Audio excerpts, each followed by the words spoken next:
5. 지각과 두 세상. 하느님은 너를 행복하게 해 주시려고 너와 관계를 맺으셨다.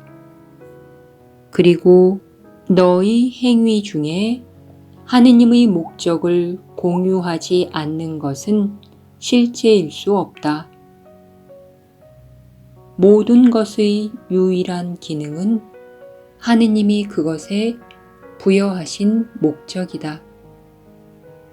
하느님이 너와의 관계를 창조하신 이유 때문에 관계의 기능은 영원히 행복하게 만들기가 되었다. 그 밖에는 아무것도 없다. 하느님이 당신의 피조물들과 관계하시듯 너도 이런 기능을 이행하려고 너의 창조물들과 관계한다. 하느님이 창조하신 것 중에 행복과 떨어져 있는 것은 아무것도 없으며 하느님이 창조하신 것 중에 자신의 창조주처럼 행복을 확장하려 하지 않는 것도 아무것도 없기 때문이다.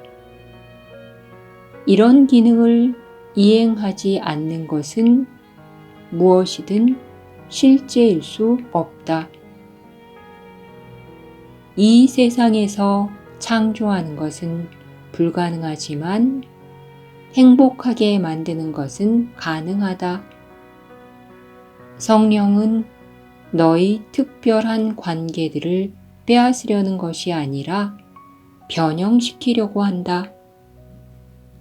이에 대해서는 여러 차례 말했다. 이것은 단지 성령은 하느님이 그 관계들에 부여하신 기능을 회복시킬 것이라는 의미이다. 내가 그 관계들에 부여한 기능은 분명 행복하게 만들기가 아니다. 그러나 거룩한 관계는 하느님의 목적에 대한 대체품을 만들려고 하는 대신에 하느님의 목적을 공유한다. 내가 만든 모든 특별한 관계는 하느님 뜻에 대한 대체품으로서 하느님의 뜻과 너의 뜻이 다르다는 망상 때문에 하느님의 뜻이 아닌 너의 뜻을 찬양한다. 너는 이 세상에서조차 아주 실제적인 관계들을 맺어왔지만 그것들을 인식하지 못한다. 그 이유는 단지 내가 그 관계의 대체물을 너무 중요시해서 진리가 늘 그러하듯 너를 부를 때 그 대체물로 응답하기 때문이다. 내가 이제껏 맺은 모든 특별한 관계의 근본적인 목적은 너의 마음을 철저히 사로잡아서 진리의 부름을 듣지 못하게 하는 것이다. 어떤 의미에서 특별한 관계는 하느님이 분리에 응답하여 성령을 창조하신 것에 대한 에고의 응답이었다. 에고는 비록 무엇이 창조되었는지 이해하지 못했지만 위협은 알아차렸기 때문이다. 에고가 성령으로부터 분리를 지키려고 발달시킨 전체 방어 체계는 하느님이 분리를 축복하셔서 치유될 수 있게 하신 선물에 대한 대응이었다. 그 축복 안에는 모든 것에 대한 진리가 담겨 있다. 그 진리는 바로 너와 하느님의 관계가 성령 안에서 너에게 회복되기 때문에 성령과 너는 아주 긴밀한 관계에 있다는 것이다. 성령은 분리 이후 그 누구와도 분리된 적이 없으며 따라서 너와 성령의 관계는 결코 끊어진 적이 없다. 성령을 통해 너의 모든 거룩한 관계들은 너를 위한 하느님의 목적에 기여하도록 세심하게 보존되었다. 에고는 위협을 극도로 경계하며 에고를 받아들인 내 마음의 일부는 에고가 이성이라고 생각하는 것을 지키려고 안달한다. 그 부분은 에고가 아주 제정신이 아님을 깨닫지 못한다. 하지만 제정신을 되찾기 위해서는 이것이 무슨 의미인지 깨달아야 한다. 제정신이 아닌 자들은 자신의 사고 체계를 보호하지만 제정신이 아닌 방법으로 그렇게 한다.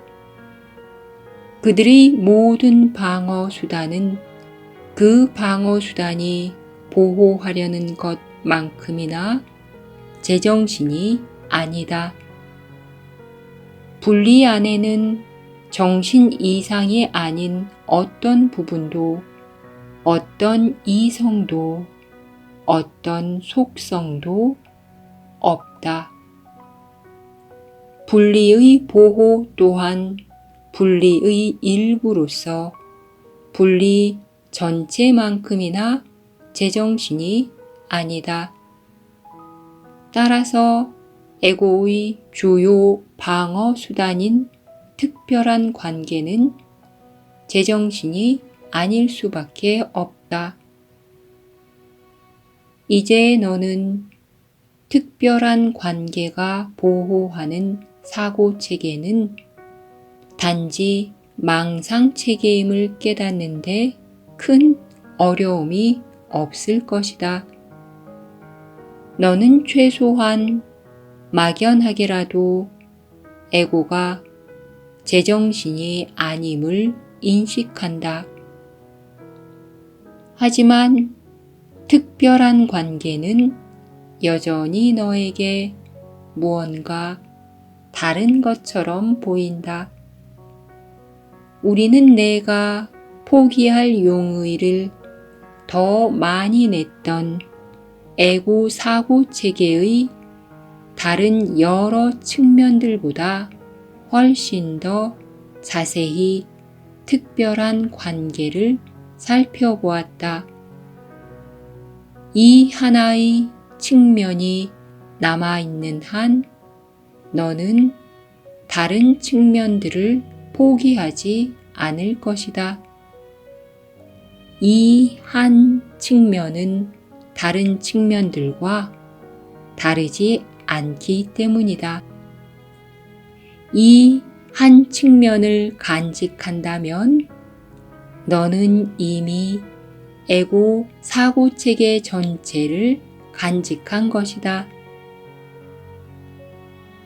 모든 방어 수단은 그것이 지키려는 대상을 가져다 준다. 이러한 사실을 깨닫는 것이 아주 중요하다. 방어 수단이 효과가 있다는 생각 밑에 깔린 근거는 방어 수단은 그것이 지키는 것을 제공해 준다는 데 있다. 방어 수단이 지키는 것은 그 안에 놓여 안전하게 보관된다. 그리고 방어 수단은 작동하기 시작하면서 너에게 그 보관된 것을 가져다 준다. 모든 방어 수단은 선물을 줌으로써 작동한다. 그 선물은 언제나 그 방어 수단이 보호하는 사고 체계의 축소판으로서 금으로 된 틀을 둘렀다. 이 틀은 아주 정교하고 온통 보석이 박혀 있으며 깊이 조각되어 있고 광이 난다. 그 틀의 목적은 그 자체로 가치 있게 됨으로써 내가 틀 안에 있는 것을 보지 못하게 하는 것이다. 하지만 그림 없이 틀만 가질 수는 없다. 방어 수단은 내가 틀만 가질 수 있다고 생각하게 만들려고 작동한다.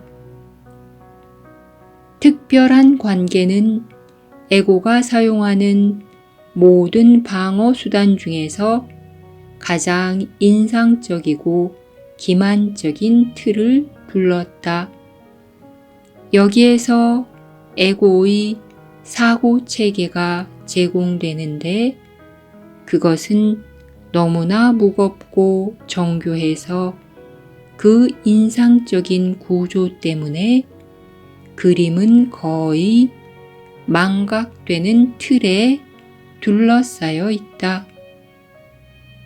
그 틀은 온갖 몽환적이고 조각난 사랑의 환상에 희생과 자기 확대의 꿈을 장식하고 자기 파괴의 금실과 엮어짜서 만들어진다.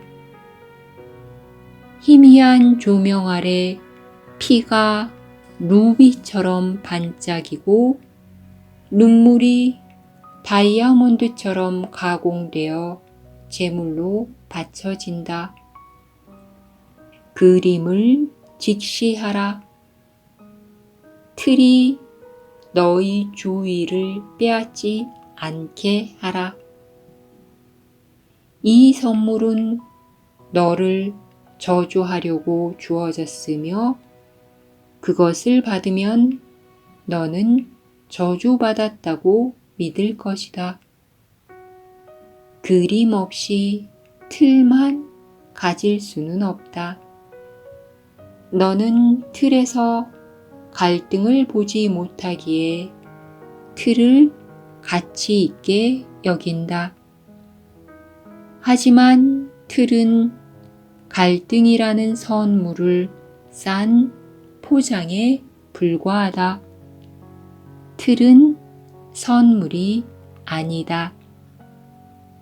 이 사고 체계의 가장 피상적인 측면들에 속지 말라. 그것들은 모든 면에서 완결된 사고 체계 전체를 둘러싸고 있기 때문이다.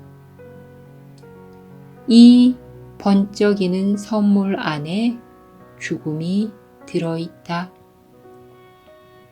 최면을 거는 듯한 틀의 반짝거림에 눈길을 주지 말라. 그림을 직시하고 너에게 죽음이 제공되고 있음을 깨달아라. 이런 까닭에 진리를 방어하는 데 있어서 거룩한 순간이 아주 중요하다. 진리 자체는 방어가 필요 없지만 너는 죽음이라는 선물을 받아들이지 않도록 막아줄 방어 수단이 필요하다.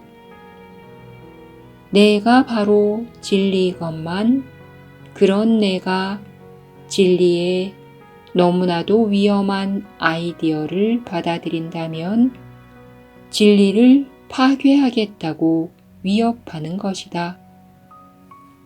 이제 너희 방어는 진리를 온전히 지키기 위해 행해져야 한다. 천국의 권능과 하느님의 사랑, 그리스도의 눈물, 그리고 하느님의 영원한 영의 기쁨이 너를 너의 공격으로부터 방어하려고 집결했다. 그들의 일부인 내가 그들을 공격하기 때문이다. 그리고 그들은 너를 구할 수밖에 없으니 그들은 그들 자신을 사랑하기 때문이다. 거룩한 순간은 천국의 축소판으로서 천국으로부터 너에게 보내진 것이다. 거룩한 순간 또한 틀 안에 있는 그림이다. 하지만 내가 이 선물을 받아들이면 틀은 전혀 보지 않을 것이다. 그 선물은 너희 모든 주의를 그림에만 집중하려는 용의가 있을 경우에만 받아들일 수 있기 때문이다. 거룩한 순간은 영원의 축소판이다. 거룩한 순간은 무시간성을 그린 그림으로서 시간의 틀 안에 놓여 있다.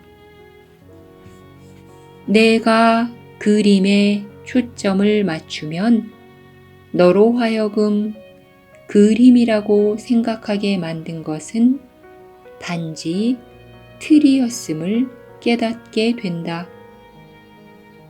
틀이 없으면 그림은 그림이 나타내는 것으로 보인다. 에고의 사고체계 전체가 에고의 선물들에 놓여 있듯이 천국 전체가 영원에서 빌려와 너를 위해 시간 안에 놓인 이 거룩한 순간에 놓여 있기 때문이다. 너에게 두 선물이 제공되고 있다. 각 선물은 그 자체로 완결적이며 따라서 그것을 부분적으로 받아들일 수는 없다. 각 선물은 내가 가질 수 있는 모든 것을 그린 그림으로서 서로 아주 다르게 보인다. 그림과 틀을 비교해서는 두 선물의 가치를 비교할 수 없다. 너는 그림들만 비교해야 한다. 그렇지 않으면 비교는 아무런 의미도 없다. 선물은 틀이 아닌 그림임을 기억하라. 오로지 이러한 기준 아래에서만 너는 자유로이 선택할 수 있다. 그림들을 잘 살펴보라. 둘 다 보라. 하나는 아주 작은 그림으로서 비율도 맞지 않는 엄청나게 큰 테두리의 짙은 그림자에 가려 거의 보이지 않는다. 다른 하나는 가벼운 테를 둘렀고 빛 속에 걸려 있어서 본래 모습대로 보기가 아주 좋다. 너는 그동안 잘못된 틀에 더 나은 그림을 끼워 넣으려고 너무나도 애썼고 여전히 그렇게 하려고 하면서 결합할 수 없는 것을 결합하려고 애쓰고 있다. 그러나 이제 다음의 말을 받아들이고 기뻐하라. 두 그림은 각각 그것들이 나타내는 것과 아주 잘 어울리는 틀에 끼워졌다.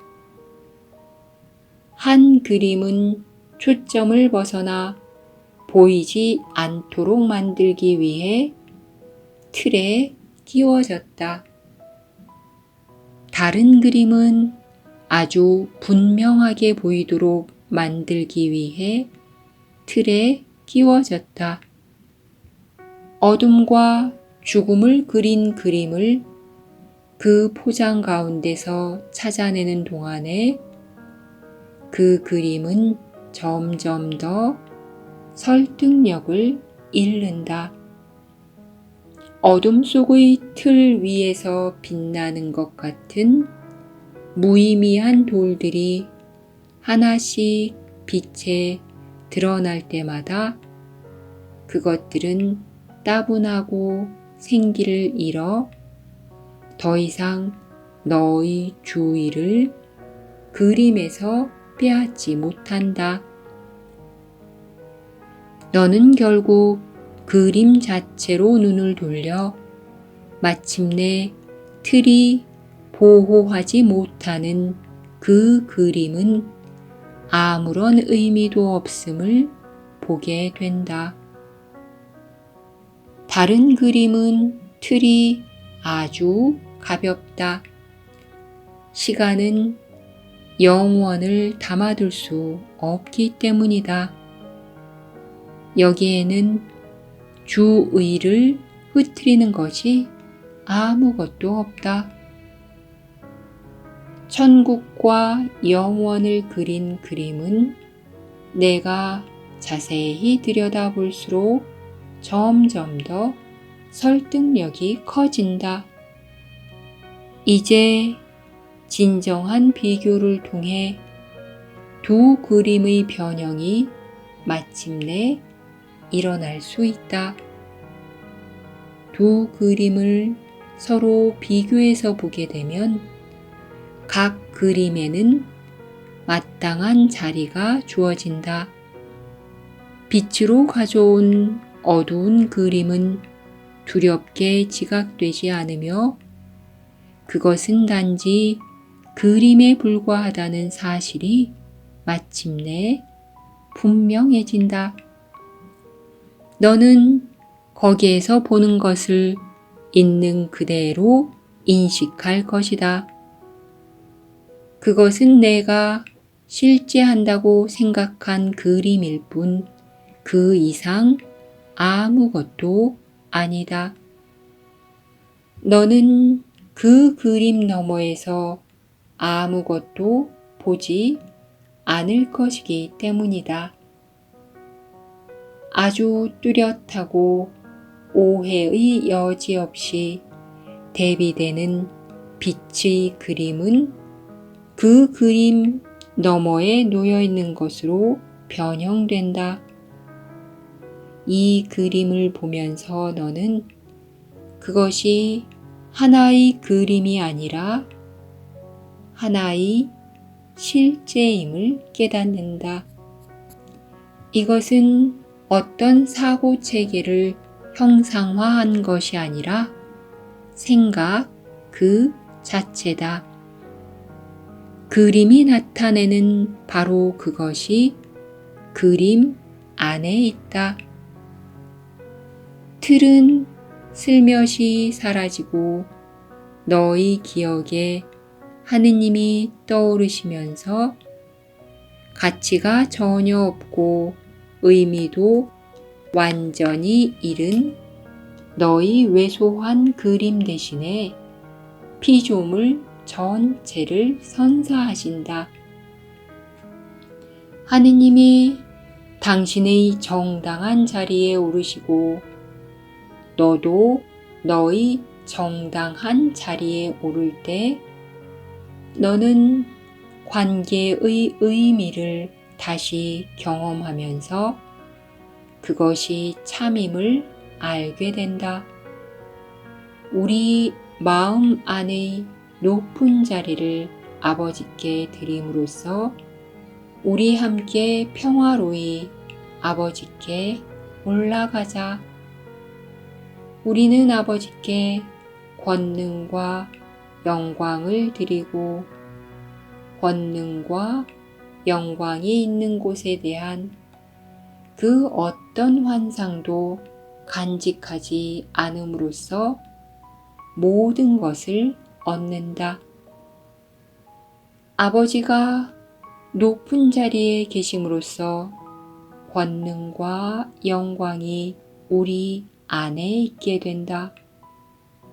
아버지가 주신 것은 아버지의 것이다. 그것은 전체 속에서 빛나듯 아버지의 모든 부분에서 빛난다.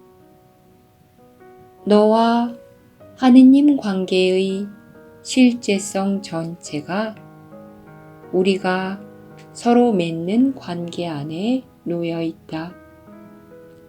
거룩한 순간은 모든 관계를 똑같이 비춰준다. 그 순간 안에서 모든 관계는 정령 하나이기 때문이다. 거기에는 이미 완성되고 이미 완벽한 치유만이 있다. 거기에는 하느님이 계시며 하느님이 계신 곳에는 완벽하고 완성된 것만이 있을 수 있기 때문이다.